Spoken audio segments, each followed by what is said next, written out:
It's what I'm starting to hear, the whispers reaching my ears, a warm and Hej, witajcie w najnowszym filmie na moim kanale. Dzisiaj nietypowy vlog, dlatego że będziemy mieli mini wywiad. Powiedzmy, że poodpowiadają mi tutaj dwie osoby z Polski. Przyjechali, jak widzicie, kamperem. Chciałam wam pokazać, dlatego też jesteśmy na zewnątrz i odpowiedzą nam na parę pytań. Myślę, że będziecie zaciekawieni właśnie takim filmem, bo to nietypowe, żeby Polacy odwiedzili Koreę kamperem. W ogóle samochodem jest bardzo ciężko. Więc może najpierw się przedstawcie, powiedzcie coś o sobie oraz o waszych social mediach. Cześć, jesteśmy Globusami, czyli Kasia, Darek i Sami.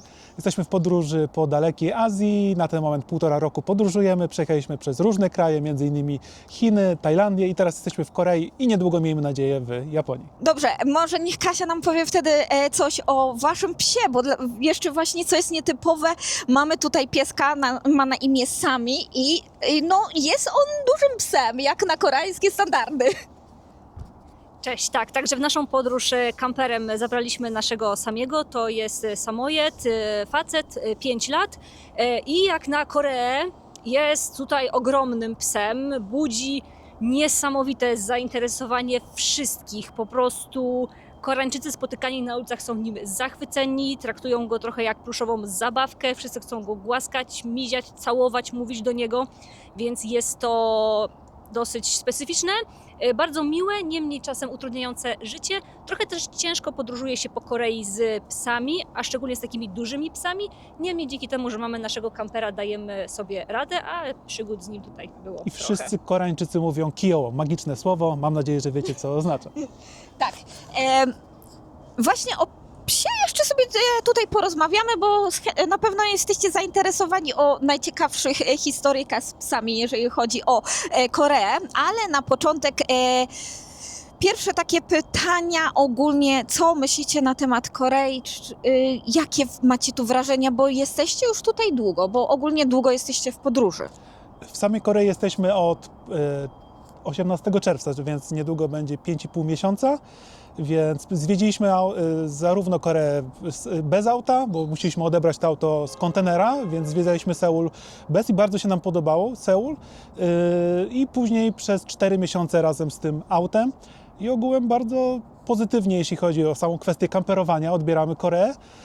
Mamy tam oczywiście jakieś swoje minusy, ale nie wiem, jak głęboko mamy wchodzić tutaj w te minusy. No, my nie znamy koreańskiego, tak? Więc tutaj duży problem jest z komunikacją, jeśli chodzi o tą kwestię, ale translatory dają radę. Często widzimy taki znak, więc to chyba wiecie, co oznacza, tutaj oglądający Martynę.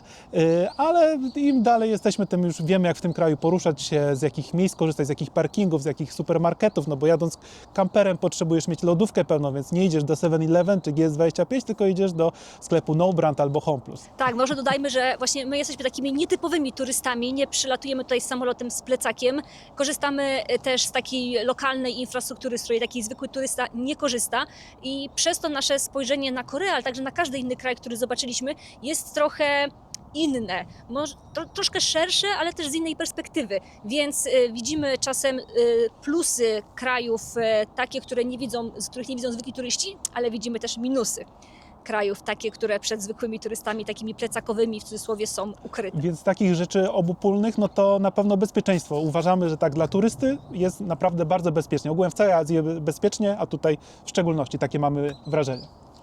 No właśnie, to może powiedzcie, jaki kraj zapadł wam najbardziej w pamięci, jaki kraj raczej jak na razie plasuje się na końcu waszej listy i może takie malutkie powody, dlaczego jest tak, a nie inaczej.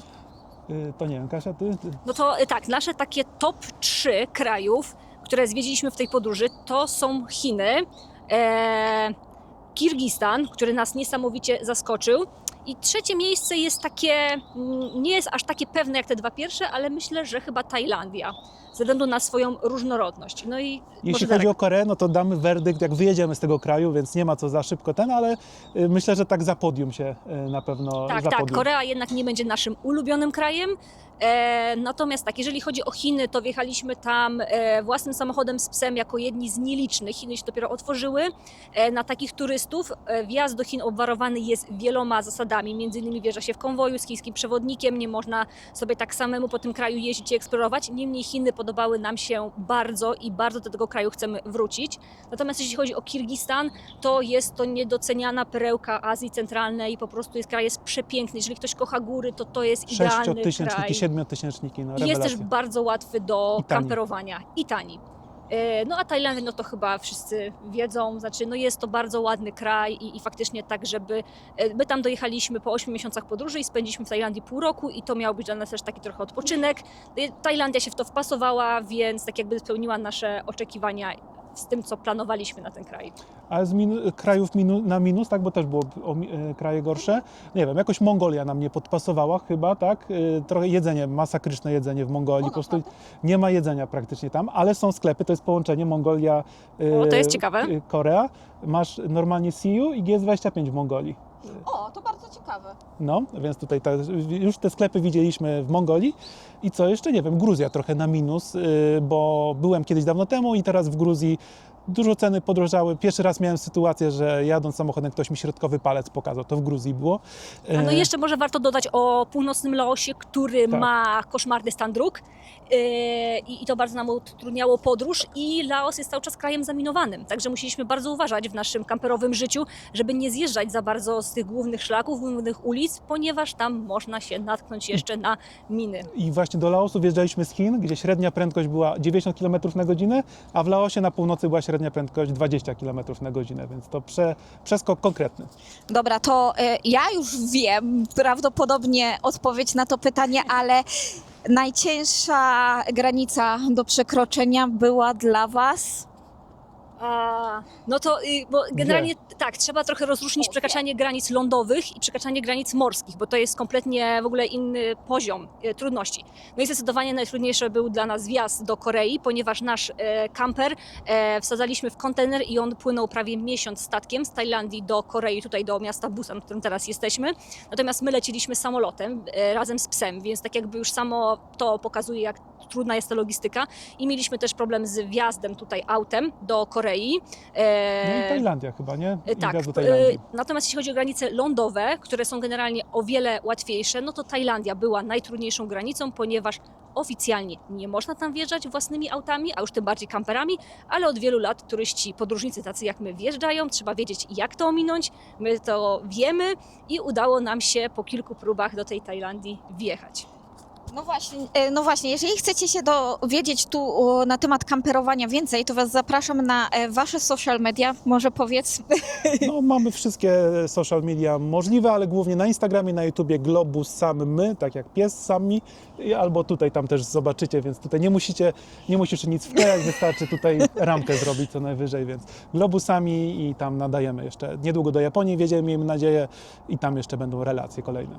Tak, dlatego, że tutaj właśnie porozmawiamy ogólnie o podróżowaniu po Korei, nie tylko właśnie samochodem, ale także jako wy podróżnicy. Powiedzcie może właśnie, jeżeli rozmawiamy o miastach w Korei, które były według Was uplasowały się na pierwszym, a które na ostatnich miejscach, z oczywiście wytłumaczeniem dlaczego, i co Wam się nie podobało, a co się Wam bardzo spodobało. Ciężko powiedzieć, które miasto najbardziej się nam podobało, które najmniej. Znaczy zdecydowanie najbardziej podobała nam się wyspa Jeju albo Jeju, nie wiem jak tutaj się wymawia. Także słyszeliśmy różne wersje wymowy, ale tak, zdecydowanie wyspa Jeju nam numer się, jeden w tak, kraju. numer jeden. Złożyło się na to wiele czynników, ale też między innymi to, że jest tam bardzo prosto kamperować. Trafiliśmy też na bardzo fajną pogodę, odpoczywaliśmy tam. Także i ludzie tam też są troszkę bardziej mili, tacy zrelaksowani, a to jest jeden z minusów Korei, generalnie ludzie, których tutaj spotykaliśmy. Także tutaj ta wyspa naprawdę była wspaniała. Myślę, że też Jeonju. Gyeongju, tutaj niedaleko, bo są dwie miejscowości podobnie brzmiące. Jest Jeonju i Gyeongju. Z G na początku i z J. To w obu byliśmy, ale Gyeongju byliśmy 2 razy i bardzo nam się podobało. Byliśmy w lato, więc wszystko było zielone, rewelacja.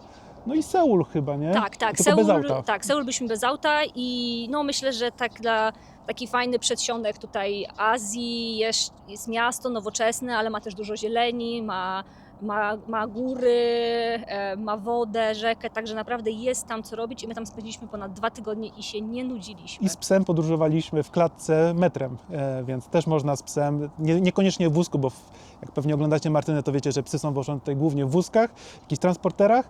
Nasz pies lubi łazić jak pies normalnie, ale w metrze daliśmy radę go spakować do małej klateczki i dało radę cały Seul objechać. A to, co nam się nie podobało chyba, to nie podobało nam się wybrzeże. Wschodnie wybrzeże, ale to może jest kwestia tego, że wiecie, no my byliśmy pół roku w Tajlandii, także trochę to wybrzeże już zjechaliśmy, więc ciężko jest to przebić i też trafiliśmy wtedy jeszcze na końcówkę sezonu, było dużo kamperów, było ciasno. No i na samych właśnie tutaj, co jest, jest bardzo dużo zakazów, nakazów i tak dalej. Kamizelki do pływania, no nie wiem, dla mnie jest to niepojęte, że są kamizelki za darmo do rozdawania. W Tajlandii nigdzie czegoś takiego nie było, no mówię bardziej tutaj w kontekście różnic, nie? No i mieliśmy raz sytuację, że ktoś tam zdjęcie robił, bo pływaliśmy tak, nie wiem, do brzucha i ktoś tam zdjęcie robił z tutaj obsługi, nie wiem jak to nazwać, ochrony wybrzeża, coś takiego. Nie wiemy, czy legalnie pływaliśmy, czy nielegalnie. No nie znamy koreańskiego, więc nie wiemy. No ale na szczęście mandatu nie dostaliśmy, nie wysłali nam, więc mam nadzieję, że wypuszczą nas z kraju. Tak, ja muszę się tutaj zgodzić. W Korei jest sporo restrykcji, wchodzimy do lasu, jest sporo restrykcji, jest sporo właśnie restrykcji. Jeżeli chodzi o pływanie, Koreańczycy raczej nie potrafią pływać, więc w większości dlatego takie mamy restrykcje, że powinniśmy nosić kamizelki, sporo Koreańczyków nosi. To jest spowodowane tym, że niestety morze nie jest za przyjazne tutaj pływającym i różne są prądy, więc bywa bardzo niebezpiecznie. Zakazy, tak, jest ich sporo, ale też sporo ludzi ich nie respektuje, trzeba przyznać się. Tak samo jak parkowanie auta, ludzie parkują to jak w Tajlandii, praktycznie parkują na przejściu, nie ma, tutaj jest wolna amerykanka, jeśli tak to można powiedzieć. Jakie rzeczy byście powiedzieli, jeżeli ktoś by był zainteresowany podróżowaniem samochodem, nie tylko kamperem, ale samochodem, takie ostrzeżenie, żebyście jak najbardziej uważali na to, żeby właśnie się nie wbić w jakieś kłopoty? W samej Korei? W samej Korei. Dużych miast, przede wszystkim do Seulu, bardzo drogie parkingi są w Seulu, gdzieś, no my rzadko kiedy jeździmy, zawsze śpimy na dziko, ale parkingi tam mniej więcej 80 zł dziennie kosztują, więc to jest sporo, nigdy tak dużo nie płaciliśmy.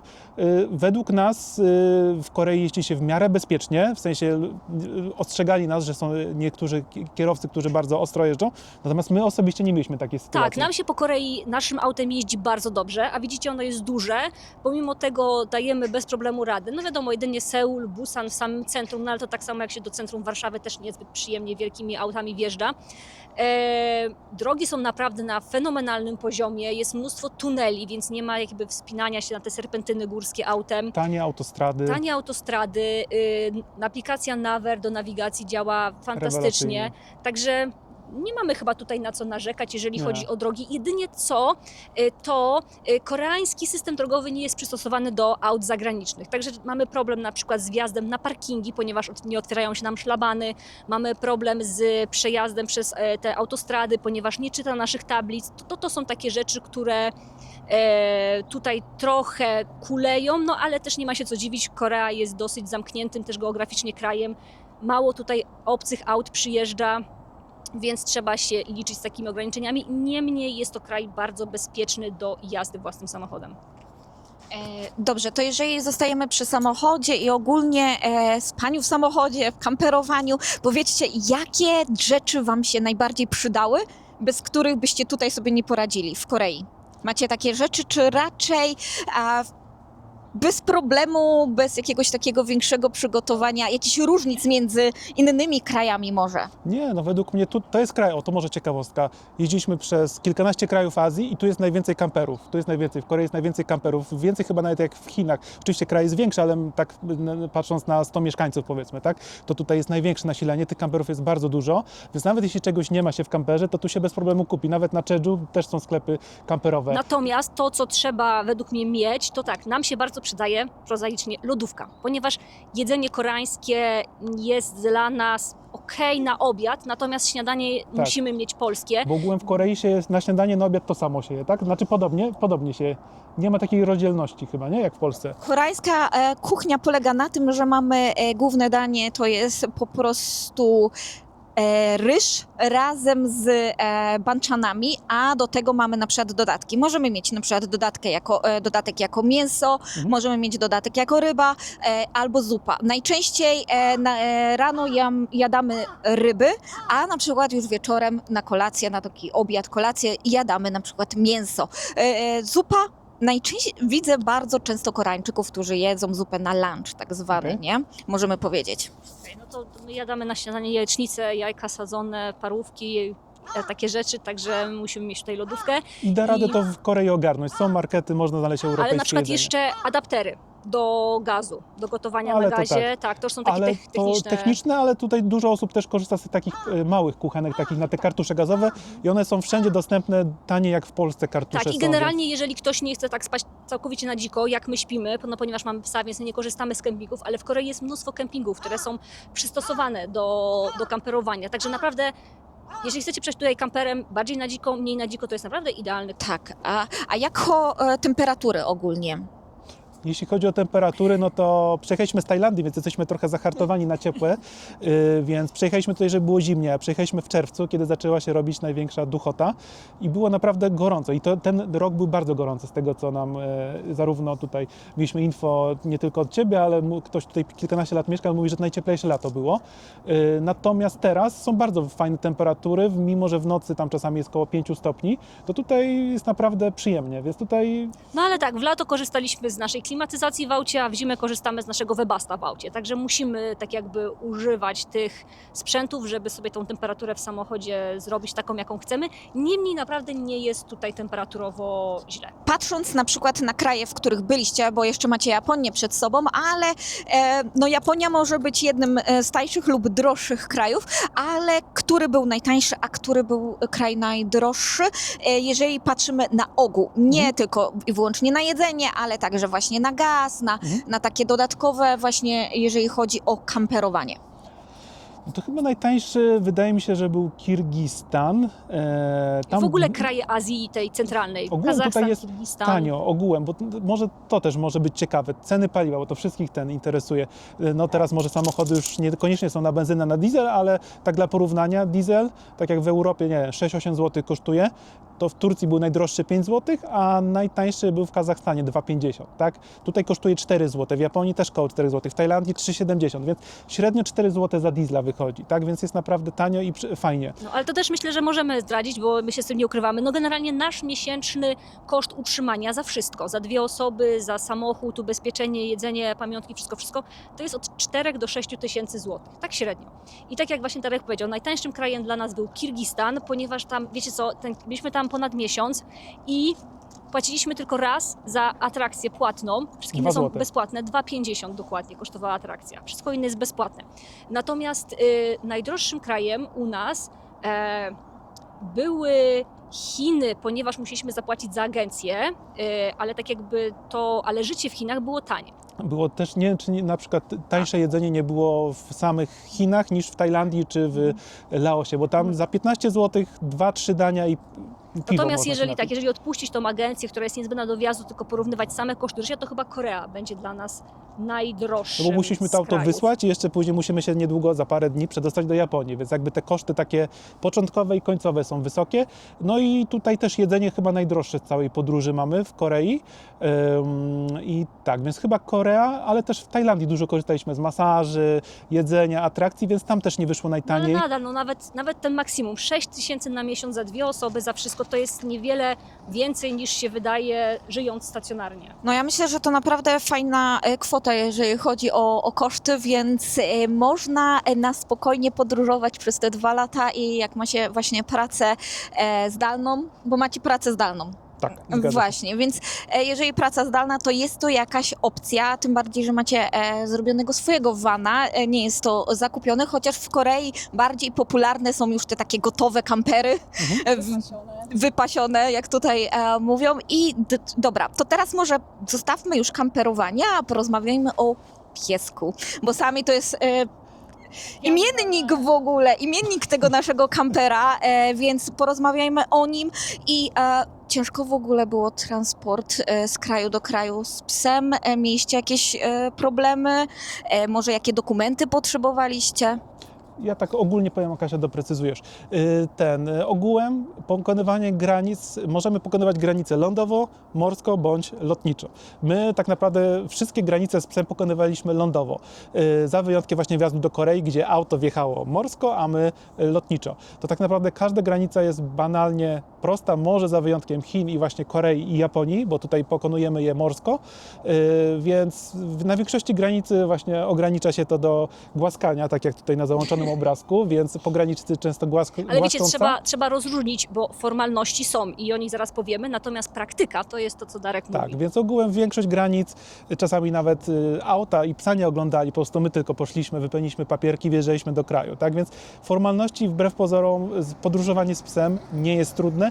Do Chin potrzebowaliśmy, tak jak wspomniałem, jakichś dodatkowych dokumentów, do Korei i do Japonii, tak by były 3 najbardziej problematyczne kraje, no ale mówię, Korea, Japonia w związku z tym, że pokonujemy tutaj lotniczo i do Japonii morsko, więc tutaj jest zawsze więcej formalności, a lądowo jest naprawdę dużo, wydawało się trudniej, jest bardzo prosto. Tak, a jeżeli chodzi o dokumenty, to tak skrótowo pies musi mieć paszport, ale to każdy pies paszport ma. Musi mieć ważne szczepienie przeciwko wściekliźnie, ale to też każdy pies ma. Musi mieć ważne odrobaczenie i inne szczepionki, które są zgodne z harmonogramem w paszporcie. Musi mieć badanie miareczkowania przeciwko wściekliźnie. To jest takie badanie, gdzie weterynarz pobiera psu krew, a następnie ta krew jest wysłana do laboratorium akredytowanego i oni tam określają, jaki jest poziom przeciwciał. Jest to dosyć drogie badanie, bo ono kosztuje tam 300-500 zł, w Tajlandii nawet 2000 zł w jednym miejscu chcieli, ale ono jest ważne przez całe życie psa i ono faktycznie jest najbardziej respektowane. Są niektóre kraje, które uważają, że to badanie nie jest ważne krócej, ale to są już szczegóły i teoretycznie, i to jest tak naprawdę taka baza, więcej nic nie potrzeba dla psa.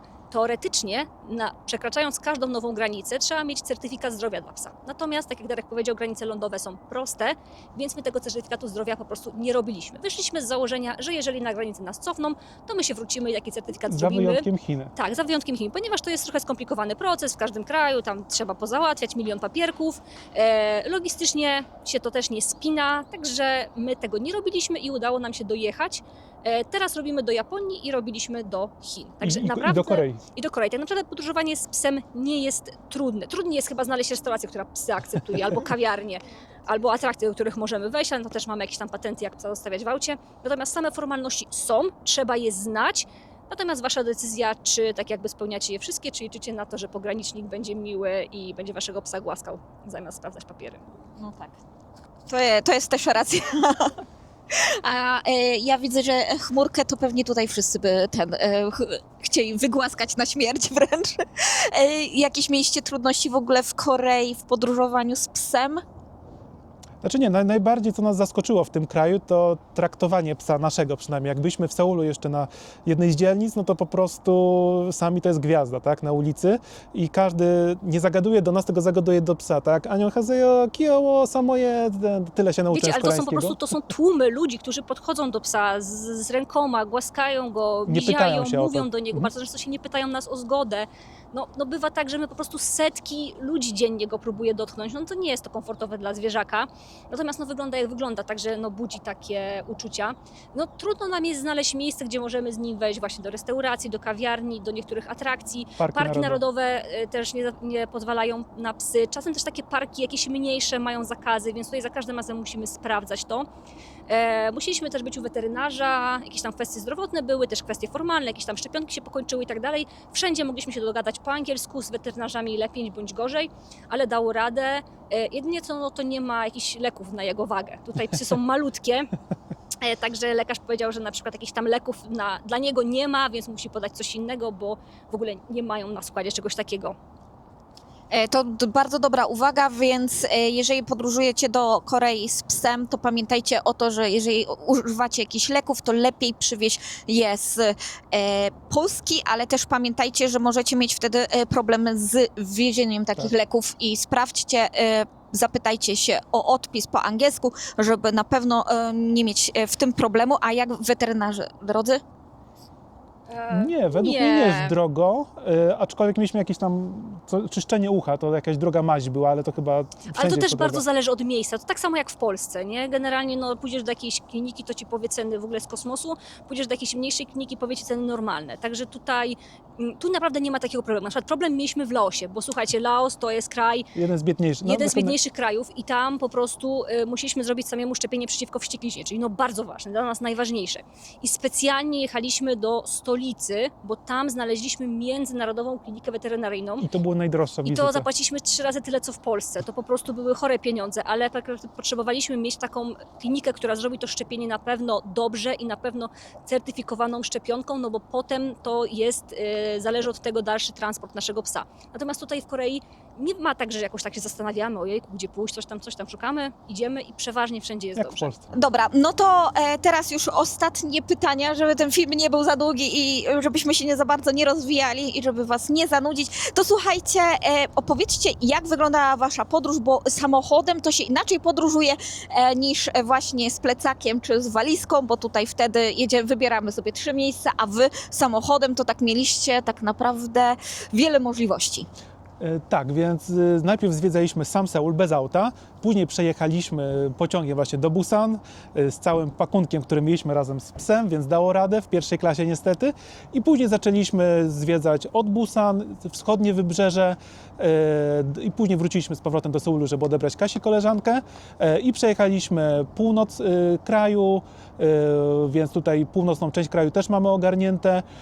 Następnie, jak odstawiliśmy znajomą, to pojechaliśmy w kierunku zachodnim i zwiedziliśmy Jeonju i pojechaliśmy później na Jeju. Spędziliśmy tam 4 tygodnie, to były chyba najlepsze 4 tygodnie i później południowym wybrzeżem dojechaliśmy z powrotem Busan, gdzie pętla się tutaj zakończa. Tak, czyli praktycznie zrobiliśmy całą Koreę dookoła, troszkę się kręciliśmy i też tam poszczególne miasta w środku zahaczyliśmy.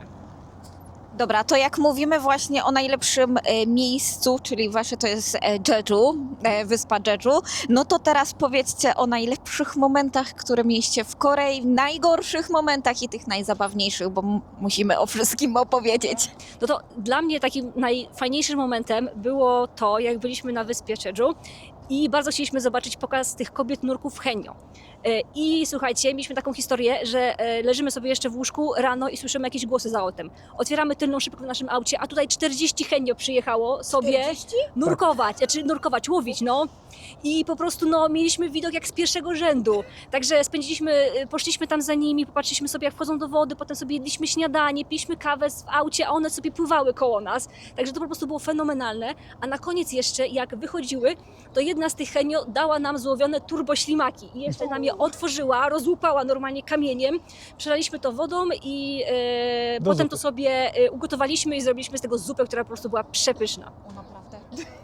A z mojej strony najlepsze, no to nie wiem, tutaj ten moment też od Kasi był fajny, ale pojechaliśmy do miejscowości Pjongczang, do miejscowości rejonu tak naprawdę, gdzie była olimpiada zimowa w 2018 roku, gdzie Kamil Stok zdobył złoto i tam stanęliśmy tym autem pod zniczem olimpijskim, jest też takie fajne przeżycie i pod skocznią narciarską, gdzie Kamil Stok zdobył złoto, a chyba drużyna brązowa, Tak, to brązowy było medal też chyba tak. super. Najgorsze, no to najgorsze chyba będzie wspólny. Tak, to nie da się tego przebić, naprawdę. Import auta. Tutaj właśnie w tej miejscowości odbieraliśmy auto z kontenera, tam wyszły pewne komplikacje, nie będziemy wchodzić w szczegóły, ale było ryzyko, że w ogóle nie wjedziemy tym autem do Korei i że stracimy od 5 do 400 tysięcy złotych przez to, że to auto będzie musiało być wysłane i po prostu nie będziemy, cała ta wysyłka nie miałaby sensu i całe wszystkie formalności, które tu wykonaliśmy. I to była ogromna batalia. My naprawdę walczyliśmy bardzo, bardzo mocno, poruszaliśmy niebo i ziemię, Polskę.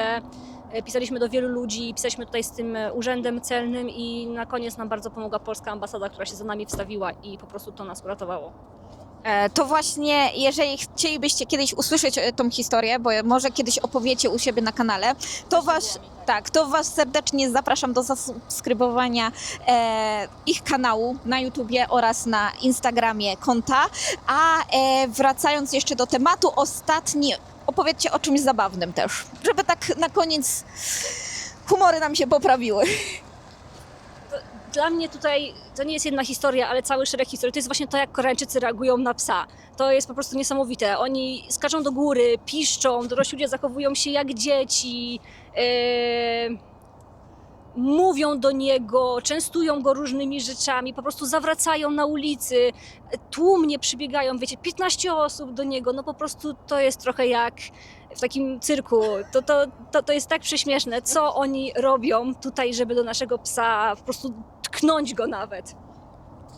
Wiesz co, ja trochę to rozumiem, bo u mnie syn wygląda trochę bardziej na Europejczyka niż Koreańczyka, ale nie aż tak bardzo, żeby 15 osób się na niego rzucało, ale tak, zwracają na niego uwagi i to pewnie już widzieliście nieraz na moim kanale, jak o tym opowiadałam. Dobra, a twój zabawny moment? To jeśli chodzi o moją najbardziej zabawną sytuację, no to chyba właśnie zanim odebraliśmy to auto, musieliśmy z Seulu przetransportować się razem z psem, z naszymi wszystkimi bagażami, klatką, która ma 1,10 m długości. Musieliśmy wziąć pierwszą klasę, żeby było więcej miejsca, żeby to wszystko się pomieściło i żeby patrzyli na nas trochę lepszym wzrokiem. I wyobraźcie sobie, w Korei podają perony 15 minut przed odjazdem pociągu. I wyobraźcie sobie, ledwo co zdążyliśmy, ponieważ ja, żeby przenieść te graty, Kasia no tam przenosiła mniej gratów, ja trochę więcej, musieliśmy robić to etapami, więc 50-100 metrów przenosiliśmy, ja się cofałem po następnej i tak pętelki coraz bliżej pociągu. I ledwo co zdążyliśmy na pociąg, jeszcze internet przestał działać, nie byłem w stanie biletu pokazać. Jak cyganie wyglądaliśmy. No jak cyganie tutaj miesiąc, Później ciężko taksówę było wziąć, oczywiście kierowcy mówią, że nie zmieści się, pokazuje, że można złożyć fotel, no to się zmieściło. No i dojechaliśmy tutaj w te okolice właśnie na koniec tutaj. usiedliśmy na ziemi, już na tym dworcu, bo już mieliśmy do tego noszenia. A na koniec w tym Busan już po prostu tacy przetyrani tą podróżą, naprawdę przetyrani, no, siły brak, głodni, wkurzeni, wszystko. Biegaliśmy do naszego hotelu w Busan, tam się okazało, że nie ma tam łóżka i spaliśmy na podłodze. No właśnie na to trzeba uważać, to też są bardzo dobre uwagi, że w trakcie podróży Koreańczycy mają pewne zasady, których się zawsze trzymają i to, co odbiega od tych zasad, często trzeba jednak ich trochę popchać na to, żeby się zgodzili, żeby trochę nagiąć te zasady, te takie, wiecie, przyzwyczajenia, więc to jest bardzo dobra uwaga, jeżeli jesteście takimi not convenient podróżującymi, jak tutaj moja... Kto? Moi znajomi teraz. Ekipa. Moja ekipa, właśnie, moja ekipa z Globsami. Chciałabym w tym miejscu Wam serdecznie podziękować. Bardzo mi było miło Was poznać. Mam nadzieję, że Korea zostanie w Waszych sercach. Oczywiście ma swoje plusy, minusy, ale to właśnie jest ten kraj z swoimi wszystkimi urokami. Oczywiście jeszcze raz Wam serdecznie dziękuję za ten wywiad i mam nadzieję, że ta podróż do Japonii przebiegnie Wam bez żadnych problemów. Bardzo, bardzo dziękujemy, że nas odwiedziłaś w naszym kamperze. W ogóle my się widzieliśmy też jeszcze wcześniej, a teraz idziemy na lunch, także jest nam bardzo miło. Szkoda, że to już są ostatnie dni w tym kraju, bo pewnie jeszcze byśmy się umówili wcześniej na jakąś kawkę czy coś tam. I nie wiem co. Dzięki za ten. Pamiętajcie, że możecie, prowadzę daily vlogi na swoim kanale, aczkolwiek chyba na shortsy przejdę, więc będą też shortsy, jak wygląda życie w vanie w Japonii. Więc jeszcze pół roku myślimy, że spędzimy w Japonii i później do Polski, żeby zastanowić się, co dalej. Dobrze. To dziękuję Wam serdecznie, że doszliście do końca. Zapraszam Was do polajkowania, subskrypcji kanału i będziemy się widzieć w kolejnym filmie. Do usłyszenia. Pa!